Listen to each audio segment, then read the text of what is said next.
એક રુચિવાળા બે જ હોઈએ તો હજારો ને લાખો છીએ, ને તે વિના તો હજારો ને લાખો હોઈએ તો પણ એકલા જ છીએ એમ સમજવું.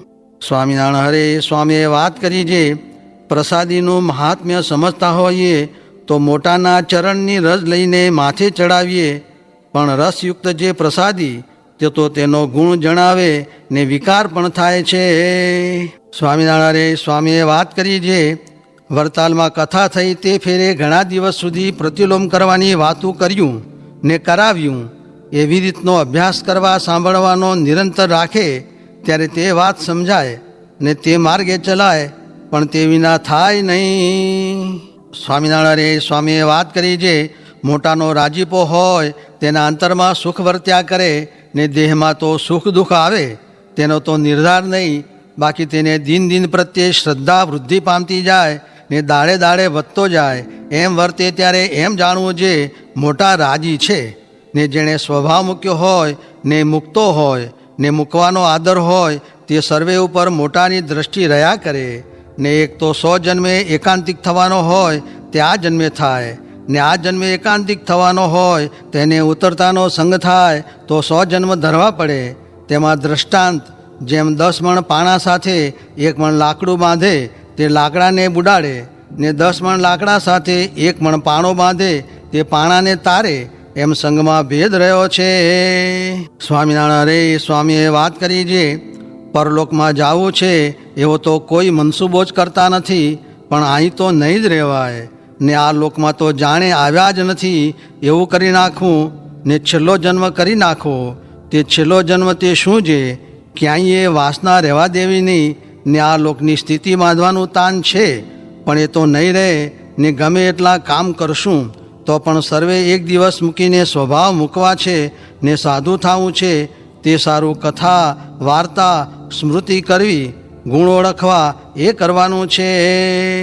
સ્વામિનારાયણ સ્વામીએ વાત કરી છે, મહારાજે અનંત પ્રકારની વાતો જીવના મોક્ષને અર્થે પ્રવર્તાવી છે, પણ તેમાં 4 વાતો છે તે તો જીવનું જીવન છે. તે શું? તો એક તો મહારાજની ઉપાસના, ને બીજી મહારાજની આજ્ઞા, ને ત્રીજી મોટા એકાંતિક સાધુ સાથે પ્રીતિ, ને ચોથું ભગવદી સાથે સુહૃદપણું. એ 4 વાતો તો જીવનું જીવન છે, તેને તો મૂકવી જ નહીં. ને જો અશુભ દેશ, કાળ, સંગ, ક્રિયા, શાસ્ત્ર, મંત્ર, દીક્ષા અને દેવતા એ 8 અશુભનો યોગ થાય તો મહારાજને ને બીજા અવતારાદિકને વિશે સમભાવ કરાવી નાખે અને આજ્ઞાને વિશે ગૌણપણું દેખાડી દે.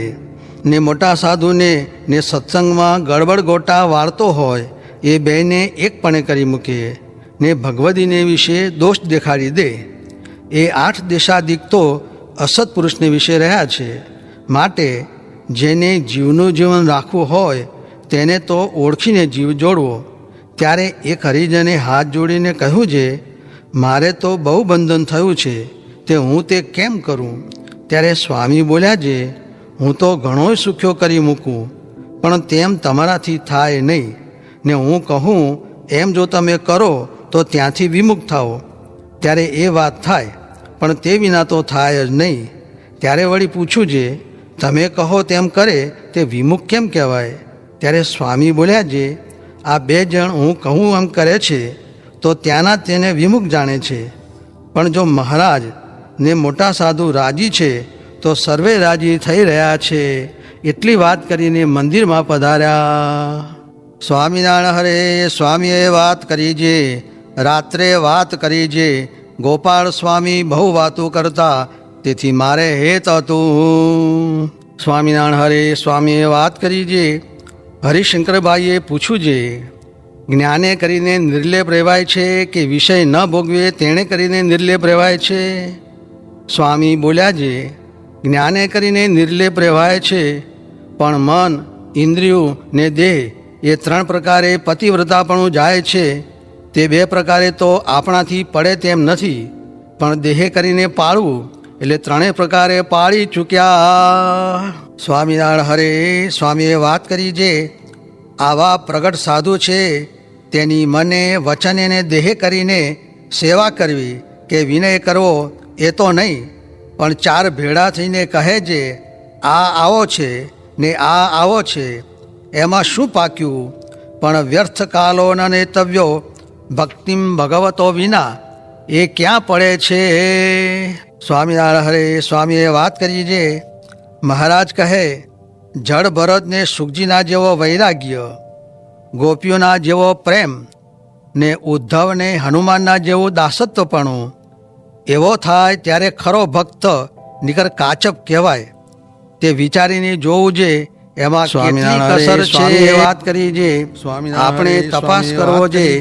1000 રૂપિયા મળે તેનું શું ફળ છે, ને લાખ રૂપિયા મળે તેનું શું ફળ છે, ને કરોડ રૂપિયા મળે તેનું શું ફળ છે?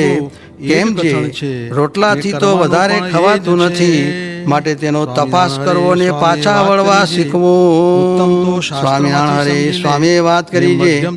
મહારાજ ગમે એટલી પ્રવૃત્તિ કરાવતા તો પણ એક પડખે પુસ્તક નિરંતર રાખતા ને હરે હરે કરતા તે આપણને શીખવતા. અને મહારાજે કહ્યું હતું જે કેટલાક મોટા મોટાને તો પ્રવૃત્તિમાં ન ભળવું, બતાવો પણ મૂંઝાવું નહીં. સ્વામિનારાયણ હરે સ્વામીએ વાત કરી છે. મહારાજ બેઠા બેઠા વાત કરતા હોય ને કેટલાક સૂઈ રહેતા. તેના પશ્ચાતાપ સારું તો જે જાગતા હોય તેને મહારાજ કેટલીક વાર મળતા, એમ શ્રદ્ધાવાળાને સુખ આપતા. સ્વામિનારાયણ હરે સ્વામીએ વાત કરી છે. એક હરિજન સંસાર મૂકીને આવ્યા, તેને બોલાવીને વાત કરી છે. એક કઠિયારો હતો, તે લાકડાના ભારા લાવીને વેચતો. પછી એક દિવસ હેમગોપાળની ઝાડીમાંથી બાવના ચંદનનું લાકડું આવી ગયું. તેને ખબર વિના ચૂલામાં સળગાવ્યું ને તેની સુગંધ કોઈક શાહુકારને આવી. પછી તે શાહુકારે પૂછ્યું છે આ ગામમાં બાવના ચંદન બાળે એવો ધનાઢ્ય કોણ છે? પછી સર્વેએ કહ્યું છે આ ગામમાં તો કઠિયારા રહે છે. પછી શાહુકારે ત્યાં જઈને બાળતા થોડુંક રહ્યું હતું તે લાવીને વિષ્ણુ ભગવાનને ચડાવ્યું. એણે જ્યારે દેહ મૂક્યો ત્યારે વિષ્ણુના લોકમાં ગયો. એ તો દ્રષ્ટાંત છે, અને એનું સિદ્ધાંત તો એ છે જે હેમગોપાળને ઠેકાણે તો આ ભરતખંડ છે ને બાવના ચંદનને ઠેકાણે તો મનુષ્ય દેહ છે. તે ખબર વિનાનું સ્ત્રી, દ્રવ્ય, દીકરા, દીકરી, લોક, ભોગ ને દેહ તેની વિશે બાળી દે છે. તેમાં આપણે બાળવું નહીં. આપણે તો અર્થમ સાધયામી વા દેહમ પાતયામી એમ જ કરવું. એમ કહીને બોલ્યા જે કોટી જન્મ લગી રગડ હમારી વરુ શંભુ કે રહુ કુંવારી. એટલી વાત કરીને ઉઠ્યા. સ્વામિનારાયણ હરે સ્વામીએ વાત કરી છે. બોટાદ મધ્યે હરિશંકરભાઈને વાત કરી છે. કરકા ઉપર 2 જનાવર બેઠા હતા. તે મધ્યથી એક થોડુંક દોષ ધ્યાન થવાથી ઉડી ગયું ને એક બેસી રહ્યું. તેને જ્ઞાન થયાથી તથા પોતાની જોડે જનાવર હતું તેના ગુણ લીધાથી ને પોતાના દોષ સમજાણાથી મોક્ષ થયો ને ઉડી ગયેલા જનાવરને કરકામાં ગુણ ધ્યાન રહ્યાથી જન્મ લેવા પડ્યા. સ્વામિનારાયણ હરે સ્વામીએ વાત કરી છે. જેને ભગવાન ભજવા હોય તેનાથી બધાયની મરજી રાખી શકાય નહીં, તેનાથી તો ભગવાનની મરજી સચવાય. સ્વામિનારાયણ હરે સ્વામીએ વાત કરી છે. બજારમાં ને પાડોશમાં વિષયના ઢોલ વાગે છે તે સાચવવું, નિકર નાક કપાઈ જશે. ઓલ્યા કેશોદવાળાને 60,000 દંડ ભરવો પડ્યો, તેની 60 બાયડી થઈ. તે એક કરી હોત તો ધર્મ ન લોપાત. માટે ધર્મ લોપે આમ થાય છે. માટે ધર્મ રાખીને પ્રભુ ભજવા. અને મોટો અન્નકૂટ કર્યો ત્યારે ભક્તિ માતાએ પ્રત્યક્ષ દર્શન આપ્યા. ત્યારે બાયું કહે મહારાજ આ ભક્તિ માતા આવ્યા છે. ત્યારે કહે રાખો ને જાઓ કહો જે રહેશો. પછી એમ કહ્યું એટલે કહે હું તો પતિવ્રતા છું, તે જો ધર્મ રાખો તો હું રહું. પછી મહારાજ કહે જો ધર્મ રાખશો તો ભક્તિ રહેશે. માટે આપણે પણ સૌ ત્યાગી ગ્રસ્ત જો ધર્મ રાખશું તો ભક્તિ રહેશે, એમ સિદ્ધાંત છે. સ્વામિનારાયણ હરે સ્વામીએ વાત કરી છે.